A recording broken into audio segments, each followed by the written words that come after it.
when you are assuming that you end up in some sort of hospitality management at some point in your life, your greatest resource is the people that work on your team.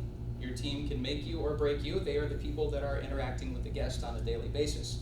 And I am absolutely of the mindset that everybody on a team is equal. You have different titles, you have different responsibilities, but nobody, I hate the term boss, right? That's kind of from a work culture of old. Everybody's working together, pulling in the same direction, because at the end of the day, we are all there to serve guests.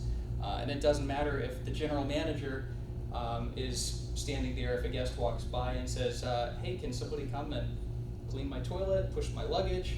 Absolutely. If he's the person standing there when a guest asks for help, he's the person that's going to jump in and do it.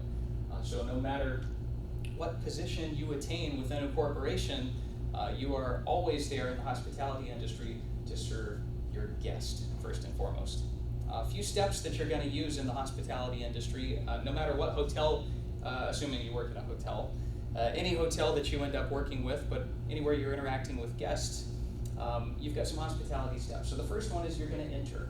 You will take, kind of assess the situation, see where you can be of assistance. One of the examples I like to use for this is if you see a guest standing in your lobby that's just walking around like they have no idea what planet they're on, well, they might not come up to you, but it's your responsibility to go reach out to them and see, hey, how can I be of assistance? What can we do for you? Can I help you find anything? And that takes you to the second step, which is engaging the guest. So you want to step out. You don't want them to have to come to you. You shouldn't make a guest feel like you're standing at a post and they have to approach you. Most of the time, if we see somebody on our property that's wandering around aimlessly, or even if they're not, even if they look pretty comfortable where they are, we'll still walk over because we want to engage them. We want them to know, hey, we're looking out, we care about your experience. What can we do to make things better? Now, if a guest does have a request for you, if there's anything you can do to assist them, you want to meet their needs, but you also want to take it a little bit further, and that's exceed. So you're going to enter, engage, then you're going to exceed their expectations where possible. So a good example of this would be if a guest says, hey, I'm going out for, or we're going to go walk around and then find something to eat later on. Can you make sure that our room gets cleaned? Absolutely, we'd be happy to do that.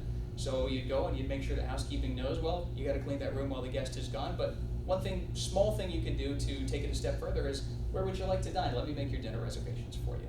That takes no extra effort on your part, maybe a phone call.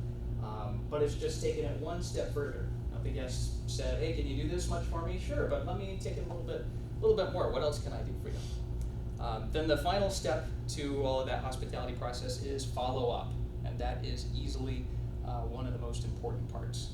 Now, follow up is when you go back to that guest and you say, hey, how did everything go? How was your dinner? Or was your room cleaned to your satisfaction? Is there anything else that we can have set up to your room? Follow up should never happen accidentally. What I mean by that is you don't want to just bump into the guest when they're walking through the lobby, and then you see them and go, oh, hey, did we fix your air conditioner? You don't want to ask that question that if you get a no, then you're in double trouble because it means you weren't thinking about it. Right? Follow-up is something that should be active.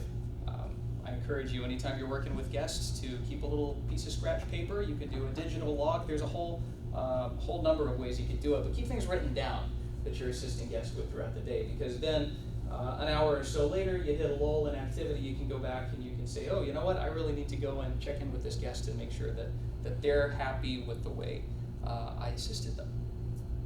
So once you nail that follow-up, the guest really feels like we care about their experience with us.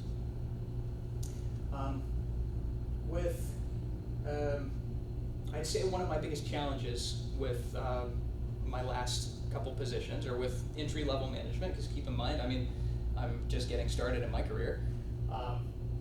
Staffing would probably be one of the harder ones, and there's a few things that contribute to that. One thing is you've got people that maybe are not necessarily as excited about showing up to work on time as you are, or people that have different expectations about just how quickly they can advance their career. I will tell you, as students and hospitality students, It is very important that you finish your degree because that is going to help springboard your career as you move on into whatever field it is that you go into. But it is also very, very important that you do some kind of work along the way to build your experience. I've seen a lot of very bright young people that have finished a hospitality degree but have no work experience. And they come out and they say, okay, I got my diploma, where's my cushy desk job? Well, I'm afraid it doesn't just skip straight to that. You got to put in some time. You've got to actually work and learn an organization. Even me coming in, with the Peabody, I had a few steps up through front line, but here at Big Cypress, I was coming in straight as management. Well, my first 3 or 4 weeks, I did nothing but work the front desk. I had very little management duties at all until I learned front desk, because I can't help my team at the front desk to do their jobs if I don't know what I'm doing. And as a matter of fact, my next 2 weeks, I'll be working overnights, learning the night audit process at this hotel. Do I like working overnights? No, I really don't. But it's really important to me that I learn this business inside and out, because I can't be effective in helping things that need to be helped if I don't know how it works. The thing that I like most about working in hospitality is working with people. You come into work every day and you might have 3 or 4 things on your plate that you know you need to get done, but there's all these little pop-up things. You've got guests coming out that need special assistance with situations for a special occasion. You've got people that maybe they're having a bad day for some reason. Hopefully not anything that we caused, but you'll have to step in and do some service recovery with guests. You might have time where you just go to talk to somebody and you end up really learning something about someone's life that gives you some new perspective on something that you hadn't thought about. So just those interactions with people are really what make it special, and that is absolutely what gets me excited about coming to work every single day. Now, when you reach a certain price point hotel-wise, we're a luxury hotel, we are priced as such. That's not accessible to everybody. I mean, if you ask somebody to pay $250, $350, $500 a night for a hotel room, that's a lot more than many people can afford on a regular basis. And you've got some people that come in that they'll write a check like that. Well, check. We don't take checks. We take credit cards. But they'll whip out a credit card and pay for the governor's suite for 3 nights. No problem at all. But then you've got that couple that they saved for a whole year to rent the entry-level room just because they wanted that special occasion. It's a really big deal to them. So those are the people that I get the most excited about. Now again, you got to take care of everybody equally. Everybody that comes through your hotel is a VIP. But you got to be sensitive to the fact that there's some people that come in to pay the same amount of money as someone else, that it was a much bigger deal for them to have the opportunity to come and stay in your property. And we're very grateful that they come in and do that. Folks, we got a little bit of time. I'm open to as many questions as you have to offer. I got one on Graham. Sure. When it comes to service recovery, you said that you empower your team. Yeah. Well, tell me about that. Absolutely. What kind of empowerment can you give them to be able to solve an issue? That's a very good question. So with service recovery, first thing that I emphasize to my team is you have to listen.